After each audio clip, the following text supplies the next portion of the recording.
Hey guys, Irene here. Today I'm going to be doing a Photoshop tutorial and I'm going to be showing you guys how I edit skin. In no way that I'm saying that this is the best way of editing skin or this is the only way of doing it. This is just the way I personally do it. It works perfectly for me. I always welcome all of the suggestions in the comments down below, but if you don't like something, then just maybe don't apply these particular techniques that I'm using.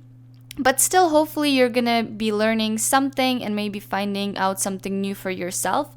So I have this image right here, and I do have behind the scenes on how I got this image, so I will link it in the description down below, and I'll also try to include the settings and the gear that I used to get this image somewhere on the screen. I'm gonna go ahead and open it in Photoshop, and it's gonna open in Camera Raw for me.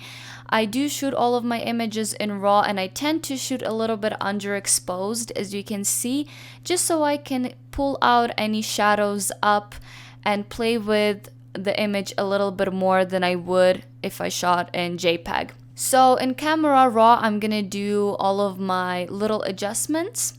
So let's make this a little bit more exposed. Let's add the contrast. Maybe it's a little bit too exposed. About right here. I want to make this a lot warmer, so I'm gonna bring the temperature up. Let's bring the shadows up a little bit, add a little bit of clarity.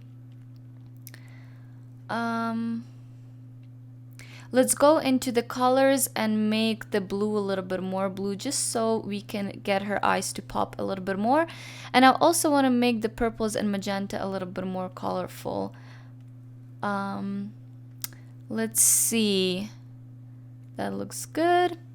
So let's do the preview before and after. This is just some quick adjustments that I do before I start working on the image. Okay, I think that looks good, so I'm just gonna go ahead and open it.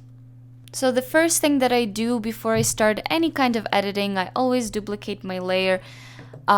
With doing that, you're just going to ensure that if you did something wrong, you can always go back to the previous image, and also it lets you lower the opacity of your layer and make the editing a little bit easier. It's going to make a lot more sense when we're going to start working. So you're just going to go ahead and right click on your background, press duplicate the layer, and press OK. I don't really name them anything and just keep them as background copy. And the first thing that we're going to do is we're going to play with the patch tool. That's the main tool that I use for the skin editing. And if you don't know where the patch tool is, usually it's a healing brush. So you can press on your healing brush, right click on it, and choose the patch tool. So let's go a little bit closer, zoom in. My model actually has pretty good skin, but there's few little imperfections that we want to take out. The first layer I usually do at the 75% opacity. So over here I just put it to 75. Just makes things a little bit more smoother and natural. So the way the patch tool works is that you want to circle up the imperfection like this and then move it to the spot where the skin is clear. So I usually like to work in pretty small areas like this. And I'm using my tablet. I'm working with Wacom Intuos Small Pen and Touch. I will link it in the description down below. I've had this tablet forever and I still really enjoy it. So as you can see, if we're working at the 75% opacity, it doesn't take all of the texture out completely. This is why I like doing it like so. And yeah, I've already got so used to it that I can do it very, very quickly. And I just kind of go over all of the areas that are concerning me. Not only the spots, but also the darker spots or texture even sometimes. This is why I love the patch tool, because not only it corrects the color, but also the texture. You don't have to be super precise because we're going to be going over this area once more on another layer. My model does have a little bit of a freckle right here, so I'm just gonna leave it. I'm not gonna touch it. We don't want to make it look completely fake, although a lot of the times I do like a pretty fake looking skin. And also because I'm shooting at such a high aperture, this image is shot at 1.2. It does help with the skin just already in the camera, because shooting at such a high aperture makes things a lot more blurry and smooth. And as you can see, this eye is in focus and this eye is out of focus, which for me personally doesn't bother me at all. I actually really like it because it adds more dimension into the image. Now I'm going a little bit more even on her lip right here, just because it's a little bit uneven. And this spot right here I will fix later on, and I'll show you guys how I do it. But yeah, for now on, patch tool just on the skin. This side is pretty good. I can't see any spots here at all. Probably mainly because it's pretty overexposed and this underexposed area shows more imperfections. Okay, so this is our first layer and this is before and after just with patch tool. I usually just like to back it up a little bit and then see if I like the results. I'm gonna also apply the patch tool a little bit on her neck here. There's a little fold right here, which you could definitely leave if you want to, but I prefer a more polished look, so I like to take pretty much a lot of the things out. And then the bra strap over here, we are also gonna take it out. And yeah, any other little lines that are, it's just simply a distraction, I think, in this particular image. I want all of the focus to be on her face. And let's take this one little spot on her nose right here. Alright, so the first layer is good. And I personally do not like to keep my layers. I merge them all the time. The reason is that I never go back. I never change anything about my layers and I like to keep it clean. If you don't like merging your layers, then just keep them up. But yeah, I just like to create new layers and merge them. So I'm gonna create another layer and I'm gonna lower my opacity to 75, maybe even lower, like let's do maybe, I don't know, 66 or something. And we're gonna work on her forehead just a little bit more, and I'm gonna also use the patch tool again. There's a little bit too much texture for my liking here at the very top. I don't know if it's gonna translate on the video as well as I can see it, but I want to get rid of this texture on the forehead, so I'm just gonna quickly patch it up. There's some of the shadows here that are made by the hair, but they're not bothering me, so I'm not gonna take them out.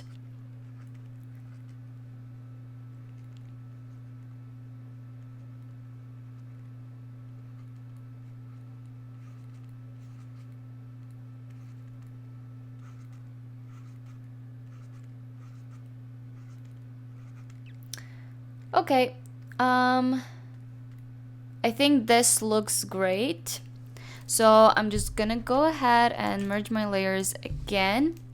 Okay, so now I'm gonna get rid of this little spot right here, and I'm gonna go ahead and open up an adjustment layer with, let's try Selective Color first and see what it's gonna look like. So I'm gonna choose the reds and I'm gonna make them a little bit less desaturated. So I'm gonna bring them to this side and then lighter like this. Yeah, let's keep it at this and see if it's gonna correct the color. So now I'm gonna click Control I, and Control I just kind of inverts our layer mask, and then we can pick up the brush and we can brush what we just did just to a specific area. So I'm gonna brush it onto this spot right here. Yeah, that actually corrected it pretty well. I'm gonna go ahead and merge the layers. I'm gonna create another duplicate layer, and I'm gonna go ahead with my patch tool and kind of fix this up a little bit more. And let's make my opacity a little bit less aggressive.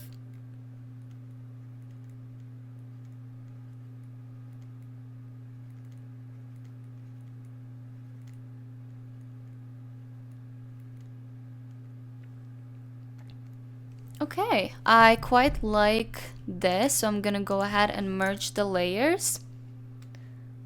So let's back it up a little bit. So the skin is pretty much done with the retouching. I'm just gonna go ahead and liquify a little bit.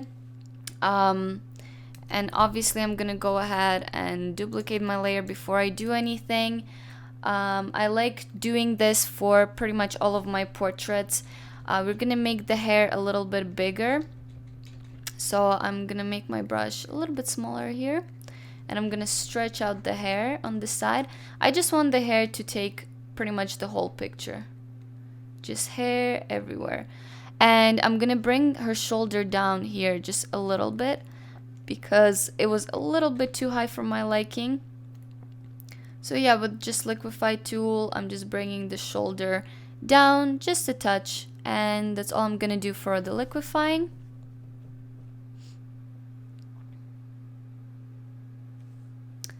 Alright, so that looks good, and I'm gonna go ahead and merge the layers again.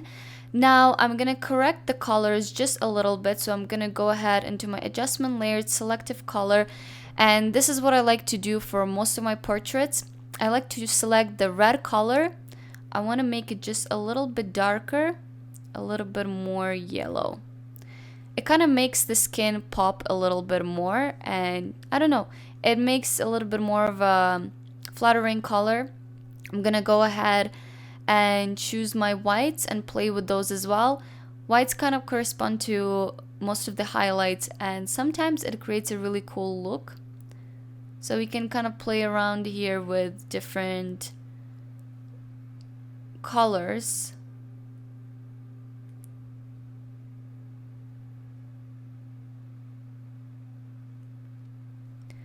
Okay, that looks pretty cool. Let's go to magentas, make them a little bit more magenta, and then blues, more blue. And then I'm gonna go to reds again and make them just a little bit more yellow. Okay, so that looks good for the skin, and this is before and after on the skin. As you can see, playing with the white filter already pops the skin so much more. But we're gonna make it stand out even more in a second. So now I'm gonna start with dodge and burn, and there's so many different ways to do it. I personally like doing it with curves. So what I would do is I would start an adjustment layer with curves, and for my highlights I would bring this up quite a bit, maybe this much. Then I would go ahead and press Ctrl I to invert my layer mask. I would grab the brush and I can start brushing on the highlight onto the spots that I like. So to make it a little bit more efficient, I actually made an action, highlight and shadow action. And to make an action, all you have to do is go to Window, Actions. And right over here, you can start a new one. So if you're gonna press this right here, so I'm just gonna call it highlight example. I'm gonna press record, and once this red is going, you're recording your action. So I'm gonna go ahead again to create an adjustment layer with curves, bring it up, then I'm gonna press Ctrl I, and that's it. Now you wanna go ahead and stop the action right here, and your action is made. So now if you just want to save up the time, instead of doing all of that, you can just press on highlight example action, press play, and it's gonna do all of that, and you can go ahead and start applying your highlight. And now I did the same exact steps to make like the shadow action where I put the shadows. So again, the same thing, you're gonna click right here, you're gonna type in shadow example. I'm gonna press record. I'm gonna go ahead and create the adjustment curve, but this time I'm gonna bring it down right here. Okay, Control I and stop the action. And now same thing, you can just go ahead and play your shadow action and start placing the shadows. So I'm gonna go ahead and delete those now. And I'm just gonna use the actions that I already made like a while ago. So I'm gonna play my highlight shadow and I'm gonna start highlighting. I usually like to start with my eye, with the eye. And I always use a soft rounded brush. If you don't know where to place the highlight, I would just suggest follow the natural highlight on the image and just intensify it. So as you can see here, the brow bone is a little bit highlighted, the inner corner, and I'm just gonna make it more intense. I love to highlight the tip of the nose and the bridge of the nose right here, Cupid's bow, and the top of the lip, the bottom lip. It makes it look bigger and juicier. Now we have a little bit of highlight right here and just a little bit around her nose, so let's emphasize that. The cheekbone, obviously, the chin, and let's do a little bit on the other side. You can see a little bit of highlight here and here, even a little bit of highlight right here. It's like just the rim of her face. And let's make it quite big and make big highlight right here and underneath her eyebrow. Okay, so I always back it up just to make sure that it all looks good. So this is before the highlight. As you can see, it just makes her look super luminous. We can also go ahead and apply some more on her shoulder right here. If you feel like you overdid it a little bit, you can always go ahead and lower the opacity. I might do that because I feel like it's maybe a little bit too much, but I just wanted to show you guys the effect of it. Also, I like to go ahead and put a little bit of highlight on the hair. So I would make my brush really small and I would just kind of mimic the strokes of the hair to give them a little bit more of a highlight. It really makes the picture stand out. Alright, and now we're gonna do the shadows. So I'm gonna play my action. Hopefully you guys made the action for yourself as well. So I'm gonna go ahead now, make my brush really small, and I like to put this on top of the brow. It kind of creates more strokes and makes the brow a little bit more 3D and also darkens it a little bit. Now I'm gonna go ahead and make this a little bit bigger and I'm gonna make her eyelashes darker. I like to go very small with my brush and even go like individually on her eyelashes. It really makes a difference. A good portrait is all in the details. If you are really precise with your details, then your portrait is gonna stand out 100 times more. I'm gonna go ahead and do a little bit more of the shadowing around her nose. Again, on the Cupid's bow, I always like to do a little bit of a shadow underneath the lip. It makes the lip look bigger. Maybe a little bit on the inside. Again, just follow the natural shadows and you'll be fine. I like to go on the jawline, a little bit on the neck. Okay. And sometimes I even like to intensify some of the freckles. So I'll go really small with my brush and I'll literally make the freckles a little bit bigger. Again, it just makes the picture look more natural. And everyone's obsessed with freckles now, including me, so... Alright, so that looks great. Let's back it up and see if it looks good.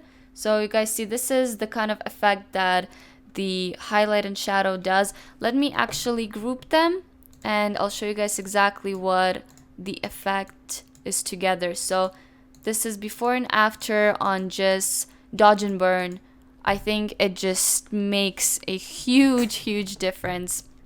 So let's just merge these together. So this is pretty much it. This would be the finished portrait.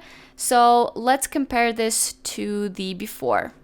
Alright, so this is before and this is after. Again, before and after. I hope you guys enjoyed this tutorial. Don't forget to leave this video a like and subscribe to my channel.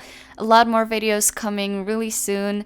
And I'll see you guys in my next video. Bye!